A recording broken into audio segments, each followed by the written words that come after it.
Tem um momento na carreira que precisamos dar um passo além. É hora de fazer uma pós-graduação. Só que muitas vezes o custo pesa no bolso, inviabilizando tudo. Com a pós-graduação do Senac, você não tem esse problema. Cursos com até 50% de desconto e muito mais tempo para pagar. TCC opcional, modelo flexível com aulas presenciais e online e alguns cursos com apenas 12 meses de duração. Não tem mais desculpa, hein? Saiba mais em sp.senac.br/pós-graduação.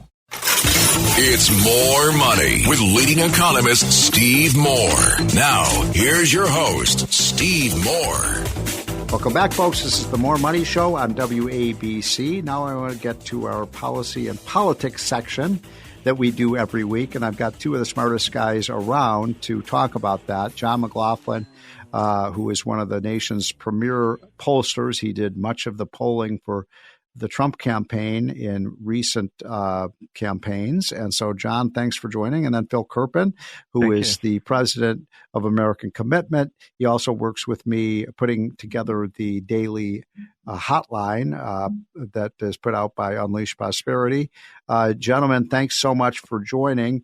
I wanted to start with you, John McLaughlin, because you have been circulating this interesting poll that you did not too long ago about what Americans think about the Trump tax cut. And I was surprised at some of these numbers. People are very supportive of Trump's ideas. Absolutely. I mean, and I can tell you from, working, President Trump as well as anyone, you, Larry Kudlow, Art Laffer, Steve Forbes, you guys know him, and you deal with the substance side, the policy side. I deal with polling in the political side, so I deal with the substance abuse side. But his gut instinct when he decided to do the tax cuts was exactly right, because we asked in a poll that we took in December 17th, we posted it online, McLaughlinonline.com. It was 1,000 voters across the country, and it was modeled after this recent turnout of the election on November 5th. And when we asked them, did they favor or oppose no tax on tips, 71-21, all voters support. Wow. 64% among Democrats. By the way, are these registered who are the people you polled? Registered voters or registered voters who are likely to vote in the midterm elections. And this was a national poll. Yes. Okay. Yep. 1,000 voters, replicated the turnout on November 5th by party, race, age, demographics, education, et cetera. But we screened them. How likely are you to vote in the elections in November of 2026 for Congress and Senate? And so these voters overwhelmingly want no tax on tips, and that included 64% of the Democrats. No tax on overtime, 66-25, they support that, including 59% of the Democrats. No tax on Social Security, they supported 82-11, 72% among the Democrats. And do you want to make, the Trump tax cuts permanent? They support that 70-17, including 58% of the Democrats. That's amazing. When you tell people it's the Trump tax cut, because, so many people just don't like Trump. They like the Trump policy. Right. Well, we call it the 2017 Tax Cuts and Jobs Act. Right. So, but still, they know they love tax cuts. They're pro-growth. They want the economy to expand. By the way, the top issue in the survey is still inflation, and most Americans think the economy is getting worse, not better. 55-37, 84% negatively impacted by inflation, 48% to the point where they can't afford basic necessities. They say the country's on the wrong track, 66-24. So the election hasn't solved anything. It's just given us an opportunity, and they're telling us what they want. So that's a nice lead in to Phil Kerpen. The reason I wanted to have him on is talk about these economic issues. Phil, just anecdotally, I'm hearing kind of the same thing. People are worried about what's going to happen with the election. People are worried. You edit the outline. We had something about how inflation, we have not conquered the inflation problem, Phil. And in my opinion, if Trump doesn't get inflation under control, and he's going to need the Fed to help him on that, this euphoria that people are facing is going to turn to bitter disappointment. Yeah, I think Trump is actually coming into office at a very challenging time economically. A lot of the indicators that had been improving have now softened, and there have been some negative revisions, particularly in the employment numbers. And you're right. I mean, the inflation outlook is at best mixed right now. A lot of the indicators that we like to look at are starting to accelerate again. And, this is, I think, the real danger. There's sort of a double danger if they don't get the tax bill done relatively early in the year. One is the economic harm that'll come from that. Even if they end up doing it by the end of the year, the uncertainty and the overhang of, are we going to have this multi-trillion-dollar tax hike hitting us at the end of the year is going to prevent a lot of economic activity. It's going to increase anxiety at a time where there's already a lot of anxiety. And even if they get it done, if it's late in the year, we're unlikely to see the economic bang from that in time for the midterm elections. And so it really needs to get done early in the year so we get the economic benefits and so the Republicans can also get credit as a political matter in time for the election for people to really feel the benefit. So I really like that Trump said he needs this on his desk before Memorial Day. I think that's very reasonable given the amount of political capital that he has right now if he leans into this to get this done. And that should give us enough time to see the economic benefits, ahead of the elections next year and Republicans campaign on, this is what we did for you. Well put. So, John McLaughlin, Phil touched on something that worries me a little bit, which is, it's a good thing because your poll, I think, as I read your numbers, that Trump does have a nice wave of popular support, more so than maybe any time since he started running for president back in late 2015. And yet, as you know, political capital can come and can go. It goes through peaks and valleys. And I want him to capitalize on this political capital to get these things done as quickly as possible. And yet the senators in the Republican Senate, they're slow as molasses, as my mom used to say.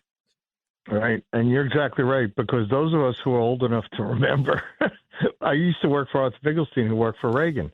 The tax cuts passed, but they didn't go into effect until 1983. In the midterms in 82, we lost 26 House members. Republicans can't afford to lose 26 House members. Yeah. Going back to Trump's first term, when I was polling for him back then, I said to him, why did you do health care first? Because that's like Stalingrad. I said, you need to do tax cuts.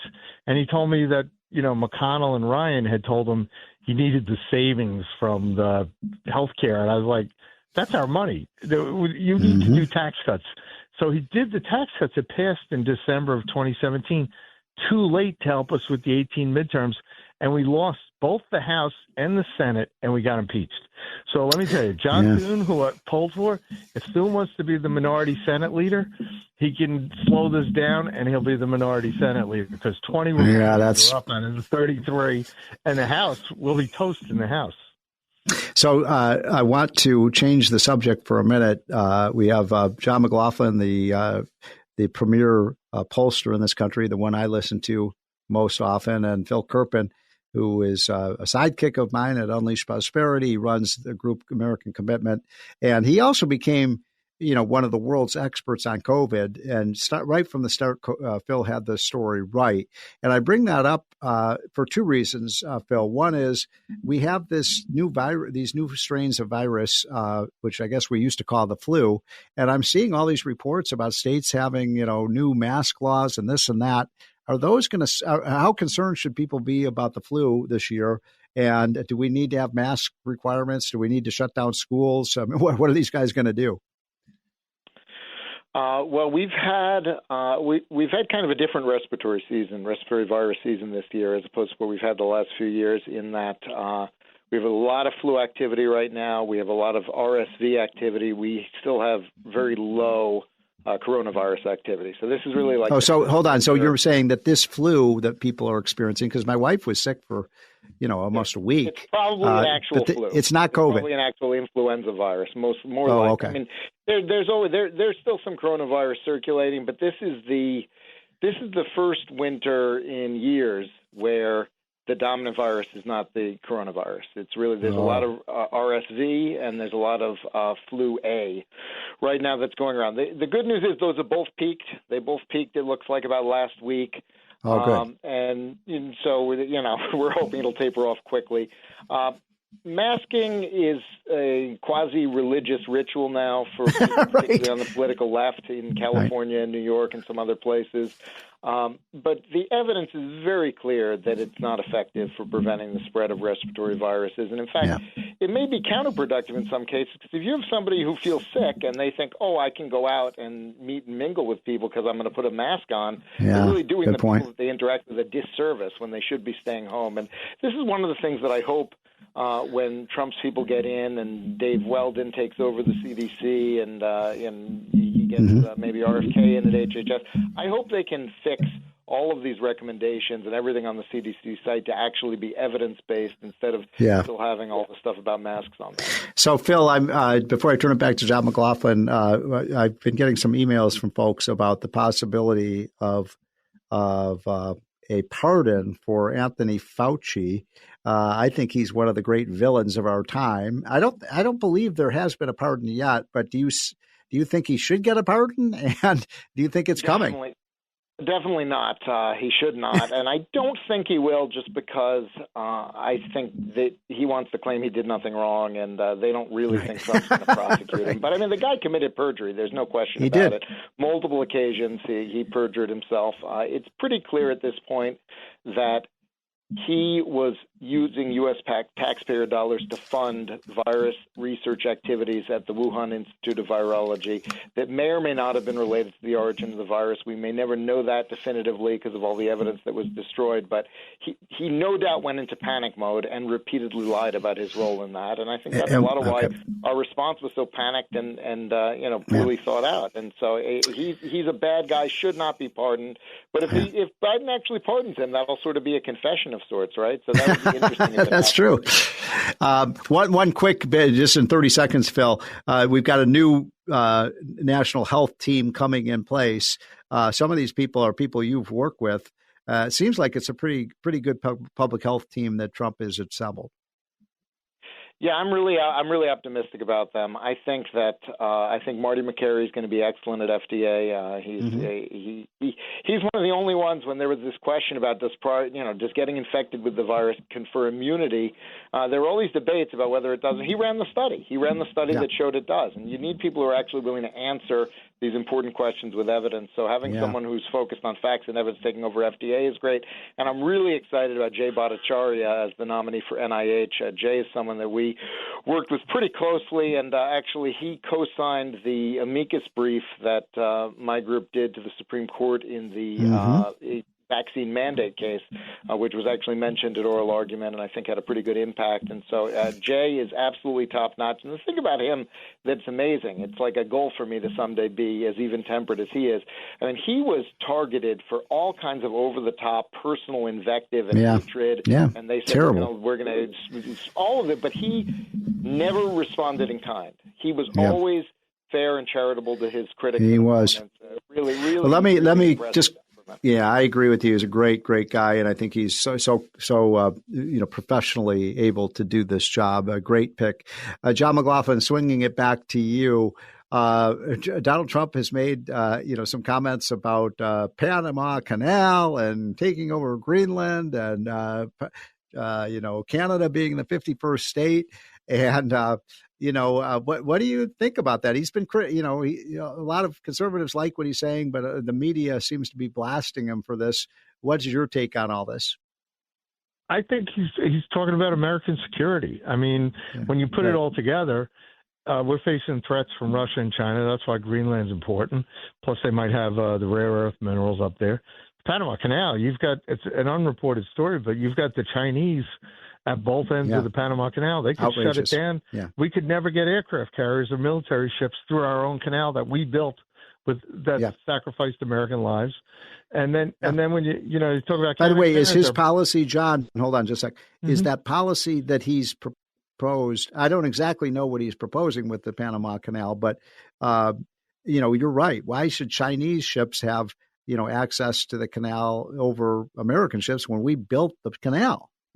Right. And also the cost. What he's talking about is that Panama is overcharging the United States. So Donald Trump's a businessman and he's negotiating.